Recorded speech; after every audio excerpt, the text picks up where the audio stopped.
Ayan po guys, no? Update lang po tayo ulit regarding po sa Non-Proto Pro License Upgrade Caravan Program po ni Mobit po, no? So until now po kasi guys, marami pa pong inquiry about po dito po, no? Sa programa na ito na Non-Proto Pro License Upgrade Caravan. Kaya po pag once may schedule po dito, ginagawan ko po kaagad ng vlog po para po mas marami pa po tayong matutulungan dito na mga rider po na gustong maging isang part ng Mobit Rider. So ano po ba ang mga requirements na kailangan po nating i-prepare before po tayo pumunta po sa Mobit Training Facility po sa Marikina City? Ang number 1 po na requirements po dito, which is 2020 and above motorcycle year model. Number 2, non-professional driver's license 6 months and above ang validity.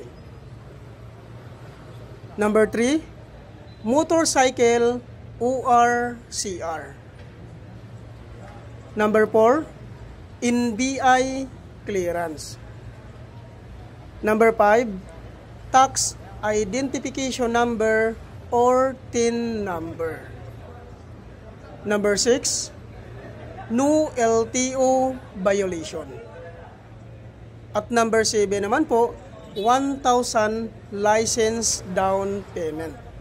At regarding naman po sa hindi po nakapangalan sa inyo yung mga motor, ay kailangan nyo lang po magdala ng authorization letter. Kailangan po nakanotar